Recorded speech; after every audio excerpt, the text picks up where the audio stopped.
BFM Business. Intégral Placement, idée de placement. À présent, on vous aide à diversifier vos placements. Pourquoi pas en investissant dans le vin? Oui, le vin peut constituer un placement. On en parle avec Angélique Delanxin, la directrice générale déléguée d'idealwine.com. Bonjour Angélique. Bonjour Guillaume. Bienvenue. Bonjour Cédric. Bonjour Angélique. On sort juste, Angélique, des célébrations du Nouvel An chinois. Est-ce que vous parvenez, depuis le poste d'observation privilégié qui est le vôtre, est-ce que vous parvenez à mesurer l'impact de cette fête, le Nouvel An chinois, sur les ventes aux enchères de vin?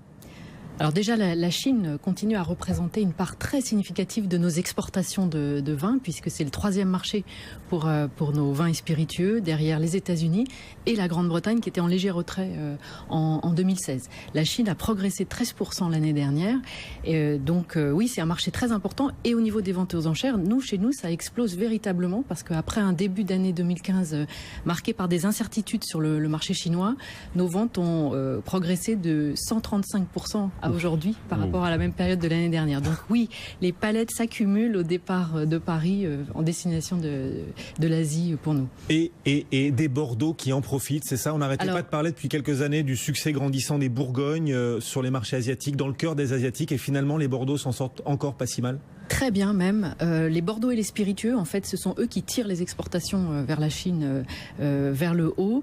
C'est vrai qu'on parle beaucoup de la Bourgogne, mais c'est un peu l'arbre qui cache la forêt, parce que c'est vrai que même si dans le top 10 de nos bouteilles les plus chères vendues, la première est un vin du Rhône, les 9 suivantes sont des vins de Bourgogne, et tous les mêmes d'ailleurs, des Romanée Conti. Bordeaux continue à représenter plus de 50% des échanges sur les ventes aux enchères, et la Bourgogne seulement 24%.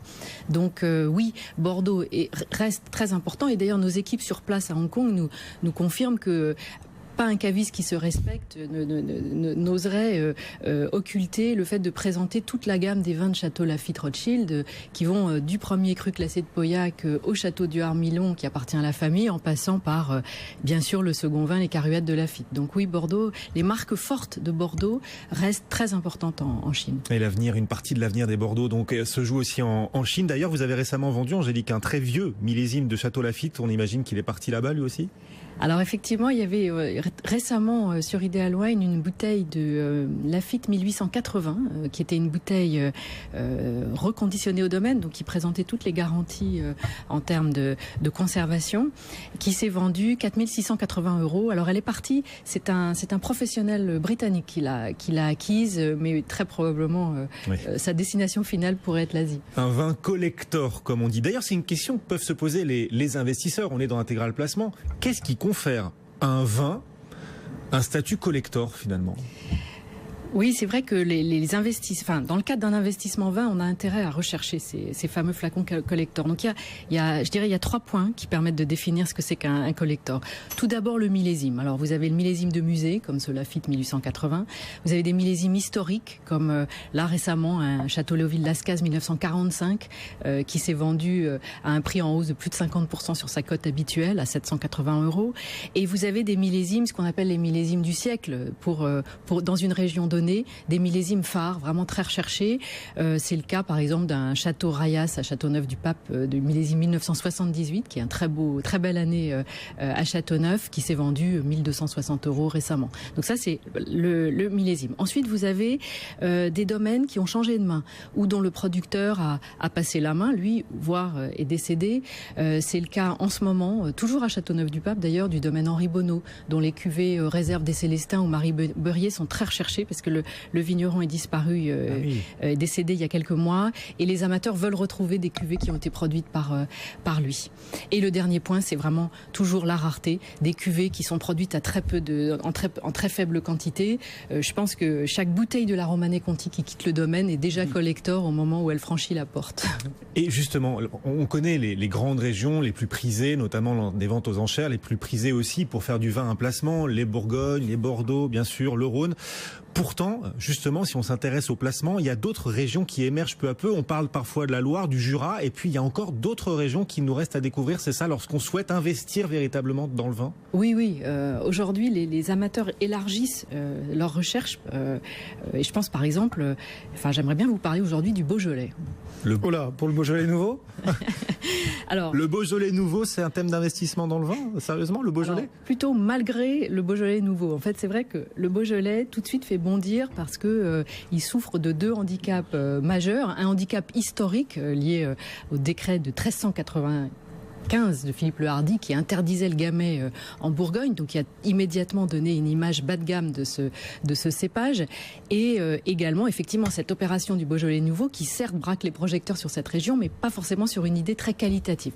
Pourtant, vous avez des producteurs ces dernières années qui ont fait des progrès énormes et qui ont vraiment contribué à tirer la région vers le haut. Donc les amateurs, logiquement, un petit peu découragés par les prix de la Bourgogne, tournent leurs yeux vers les régions limitrophes, et le Beaujolais en est vraiment une, et les producteurs eux-mêmes se mettent à investir dans cette région. C'est pas un hasard si toutes les grandes maisons bourguignonnes que sont Louis Latour, Louis Jadot, Drouin, Bichot sont toutes présentes dans le Beaujolais. Et le dernier point, c'est que grâce aux très beaux millésimes que sont 2015 et 2016, vous avez aujourd'hui les grands dégustateurs du monde entier qui se penchent sur cette région, et notamment Neil Martin, le successeur de Robert Parker, qui vient de publier un éloge dithyrambique des vins de Beaujolais. Vous ne rêvez pas, hein. Le Beaujolais, donc, qui est vraiment en train de devenir un vin d'investissement, parce que c'est un vin de garde également. C'est un vin qu'on doit conserver dans la durée. Alors, vous seriez sans doute surpris si vous goûtiez certaines cuvées qui ont déjà 10 ans d'âge. Je pense par exemple au moulin à vent du Château des Jacques, qui appartient à la maison Jadot. La cuvée Roche-Grès, c'est un vin qui, avec le temps, s'affine et gagne en complexité de façon assez exceptionnelle. D'accord. Là, on ne parle pas d'arrière-goût de banane, non, on est complètement sur d'autres choses. Vous avez des noms justement à nous suggérer, des noms de domaines dans le Beaujolais pour faire de ce vin un investissement également? Oui, bien sûr. Alors, évidemment, parmi les précurseurs du renouveau du Beaujolais, vous avez Marcel Lapierre, qui était un chantre des vins nature et qui entraînait dans son sillage un certain nombre de producteurs comme Descombes ou Foyard. Vous avez chez Foyard une grande cuvée de garde. Il a joué sur ce nom de la Côte du Pic, qui est un climat très, très intéressant, très qualitatif de Morgon, avec sa cuvée 3-14. Vous avez également en ce moment un domaine qui est encensé dans les Côtes de Brouilly, le château Thivin avec sa cuvée Zacharie.